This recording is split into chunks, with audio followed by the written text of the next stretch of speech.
বন্ধুরা, তো চলে এসেছি আবারও ফ্রাইড রাইসের রেসিপি নিয়ে। আর রেসিপিটা খুব সহজভাবে বানানোর চেষ্টা করেছি, স্কিপ না করে সম্পূর্ণটা দেখার অনুরোধ রইল। আর এই রেসিপিটা এতটা টেস্টি হয়েছে না, একবার যদি প্রত্যেকটা স্টেপ ফলো করে রান্নাটা করেন, আমার গ্যারান্টি খুব সুন্দর হতে চলেছে। তাহলে স্কিপ না করে সম্পূর্ণটা দেখার অনুরোধ রইল। আর যারা আমার চ্যানেলের নতুন বন্ধু, তাদের কাছে অনুরোধ রইল চ্যানেলটিকে সাবস্ক্রাইব করে পাশে থাকা বেল আইকনটি প্রেস করে রাখার জন্য।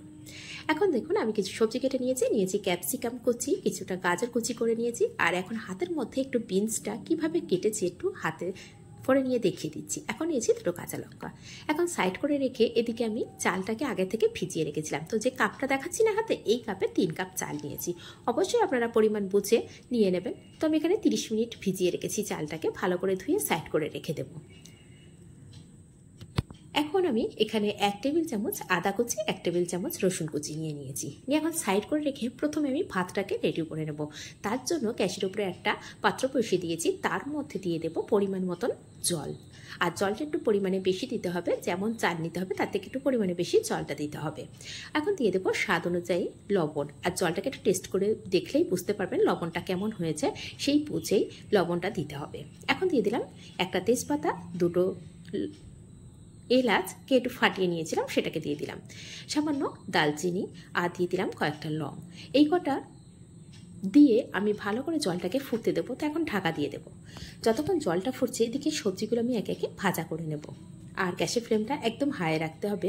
হাই করে দিয়ে এখানে আমি দিয়ে দিলাম পরিমাণ মতন তেল। আর তেলটা যখন ভালো মতন গরম হয়ে যাবে না, তখন একটা একটা করে সবজি আমি দিয়ে ভালো করে ভাজা করে নেব।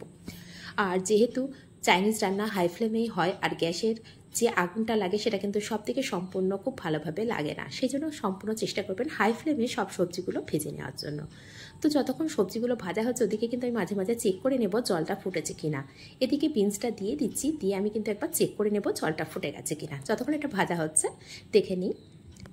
তো দিকে দেখুন, দেখছি জলটা কিন্তু খুব ভালোভাবে ফুটে গেছে। এখন যে চালটাকে আগে থেকে ভিজিয়ে রেখেছিলাম না 30 মিনিট, তো এখন ভালো করে ধুয়ে নিয়ে জলটার সঙ্গে আমি চালটাকে মিশিয়ে দিলাম। দিয়ে এটাকে আবারও ঢাকা দেবো আর একটু ভালো করে এইভাবে নাড়াচাড়া করে দেবো। এখন ঢাকা দিয়ে এটাকে সাইডে ফুটতে দেবো। এদিকে বিনসটা তো আগে ভাজাই হয়ে গেছিলো, এর মধ্যে আমি গাজরটাকেও ঠিক একইভাবে ভাজা করে নেব। আর এই ভাজা করাগুলো সম্পূর্ণ হাই ফ্লেমে হচ্ছে। এখন এর মধ্যে দিয়ে দেবো কিশমিশ। এই সময় ফ্লেমটাকে কিন্তু একদম লো রেখে কয়েক সেকেন্ড দিয়ে দিতে হবে, নাহলে কিশমিশটা খুব সহজে পুড়ে যায়। সেজন্য কয়েক সেকেন্ড ভাজা করে নিয়েই তুলে নিতে হবে। এখন আবার ফ্লেমটাকে আমি মিডিয়ামে দিয়ে এখানে কাজু বাদাম নিয়েছি কিছুটা, সেটাকে ভাজা করে নেব। তো পরিমাণটা আপনাদের পছন্দ মতো কম বেশি করে নিতে পারেন। যদি বাচ্চারা বা নিজেরা একটু কাজু বাদাম কিশমিশ বেশি পরিমাণে খেতে চান, সেক্ষেত্রে অবশ্যই পরিমাণটা একটু বাড়িয়ে দিতে পারেন। তো এগুলো ভাজা হয়ে গেছে, এখন আমি ভাতটা দেখে নেব। তো ভাতটা প্রায় হয়ে গেছে আমার কাছে। তো এটা আরও একটু মনে হচ্ছে হবে, হাতে নিয়ে দেখাচ্ছি। এটা বিরিয়ানির যদি ভাতটা হতো সেটা কিন্তু পারফেক্টভাবে হতো, যেহেতু এটা 80% কুক হয়ে গেছে। কিন্তু আমি ফ্রাইড রাইসের জন্য 90% কুক করে নিতে চাই, সেই জন্য এটাকে আরও 1 থেকে 1.5 মিনিট একটু রেখে দেবো। দিয়ে তারপরে আমি জলটাকে ছড়িয়ে দেবো। এদিকে সবজি যেগুলো ভাজা হয়ে গেছে না, সেইগুলোর মধ্যে আমি 1/2 চামচ লবণ দিয়ে ভালো করে একটু মিশিয়ে নেব। আর এখানে দিয়ে দেব 2 চামচ চিনি। তো চিনিটাকে আমি গুঁড়ো করে পাউডার করে নিয়েছিলাম, সেটাকেই দিয়ে দিলাম। এই পাউডার করে নিলে কি হয়, খুব সহজে সবজির সঙ্গে মিশে যায়, বা যখন আমি রাইসের সাথেও মেশাবো সেটা খুব সহজভাবে মিশে যাবে। সেই জন্য চেষ্টা করবেন চিনিটাকে একটু পাউডার করে নিতে। তো এটা ভালো করে মেশানো হয়ে গেছে, এটাকে সাইড করে রেখে এদিকে আমি যে ভাতটা হয়ে গেছে তার জন্য জলটাকে ছড়িয়ে নিতে হবে। তো আমি জল ছড়িয়ে একটা ছাঁকনির মধ্যে তুলে নিচ্ছি। এইভাবে তুলে নিলে যে এক্সট্রা যদি কোনো জল থাকে না, সেটাও ঝরে যাবে। তো এইভাবে সম্পূর্ণ ভাতটাকে আমি তুলে সাইড করে নেব। এখন হাতে নিয়ে দেখাচ্ছি, দেখুন আমি 90% কুক করে নিয়েছি। ঠিক এই পর্যায়ে দেখবেন ভাতটা না ভেঙে যাবে না, যেহেতু ভাতটা আমাদের ভাজা করতে হয়। তো এখন এদিকে সাইড করে ভাতটাকে রেখে গ্যাসের উপরে আবারও একটা কড়া বসিয়ে দিয়েছি। দিয়ে এখন ছোটো চা চামচের 2 চামচ, এটা যদি খুব ভালোভাবে মেপে নেওয়া হয় 1 টেবিল চামচ হবে। তো দিয়ে প্রথমে ঘি দিয়ে দিলাম, ঘিটা একটু মেল্ট হয়ে গেছে। এখন দিয়ে দেবো এখান থেকে 1/2 রসুন কুচি, 1/2 আদা কুচি। যেহেতু সম্পূর্ণ ভাতটা কিন্তু একবারে আমি ফ্রাই করব না, সেই জন্য 1/2 দিচ্ছি। একসাথে বেশি ভাত হয়ে গেলে সেক্ষেত্রে ভাজাটা ভালো হবে না, সেই জন্য আমি এখানে অল্প আদা অল্প রসুন দিয়েছি। আর ঠিক একইভাবে কাঁচা লঙ্কা কুচি আমি 1/2 দিচ্ছি। আর কাঁচা লঙ্কাটা অবশ্যই নিজেদের পছন্দ অনুযায়ী কম বেশি করে নিতে পারেন। নিয়ে যখন সামান্য একটু ভালো করে ভাজা হয়ে গেছে, ঠিক সেই পর্যায়ে আমি এখানে যে ভাতটা রেডি করে রেখেছিলাম না, হাফ দিয়ে দিলাম। ঠিক একইভাবে যে সবজিগুলো আমি রেডি করে রেখেছিলাম হাফ আমি দিয়ে দেবো, যেহেতু ভাজাটা আমি দুবারে করব। দিয়ে খুব ভালো করে একটু মিশিয়ে নেব। সবজির সঙ্গে যে আদা রসুন দিয়েছিলাম সেগুলোর সঙ্গে খুব ভালো করে ভাতটাকে আমি এইভাবে মিশিয়ে নিচ্ছি। এতে করে ভাতটা কি হয়, খুব ঝরঝরে হয়। আর একসঙ্গে দিলে না ভাতগুলো ভেঙে যাওয়ার সম্ভাবনা থাকে, সেক্ষেত্রে দেখতেও অত ভালো হয় না, খেতেও টেস্ট হয় না।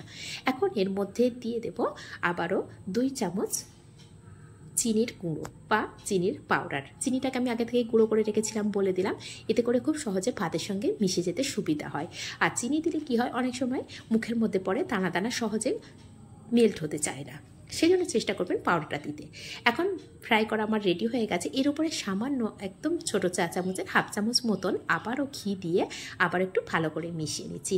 এইভাবেই আমার রেডি হয়ে গেল কিন্তু ফ্রায়েড রাইসটা। এটা কেমন হয়েছে অবশ্যই কমেন্ট করে জানাবেন। রেসিপিগুলো কেমন হচ্ছে কমেন্ট করে জানাবেন। যদি ভালো লেগে থাকে একটুও শেয়ার করতে কিন্তু একদমই ভুলবেন না। সব শেষে দিয়ে দিলাম সামান্য একটু গোলমরিচ গুঁড়ো, এতে করে টেস্টটা অনেকটাই বেড়ে যাবে। এখন সম্পূর্ণ রেডি, সার্ভ করার পালা। তো এখন আমি সার্ভ করে দেখাচ্ছি, দেখুন কতটা ঝরঝরে হয়েছে। আর ভাতটা যদি বেশি সিদ্ধ হয়ে যায় বা গিলে হয়ে যায় না, সেক্ষেত্রে খেতে ভালো লাগে না। সেই জন্য চেষ্টা করবেন 90% কুক করে নেওয়ার জন্য। আর রেসিপিটা কোথা থেকে দেখছেন কমেন্ট করতে কিন্তু একদমই ভুলবেন না। যদি ফেসবুক থেকে দেখে থাকেন পেজটিকে অবশ্যই ফলো করে রাখার চেষ্টা করবেন। যখনই কোনো নিত্য নতুন রেসিপি আপলোড করব সবার আগে আপনাদের কাছে পৌঁছে যাবে। আর রেসিপিগুলো যদি একটু হলেও ভালো লেগে থাকে তাহলে নিজেদের মানুষের কাছে শেয়ার করে রাখবেন, এতে করে তারাও এইভাবে সহজ রেসিপিগুলো সহজভাবে বানানোর চেষ্টা করবে। দেখুন দেখতে কতটা লোভনীয় হয়েছে, শুধু দেখতেই লোভনীয় হয়নি, খেতেও ভীষণ টেস্টি হয়েছে। তাহলে আজ এই পর্যন্ত, আবার আসবো নিত্য নতুন রেসিপি নিয়ে। ধন্যবাদ।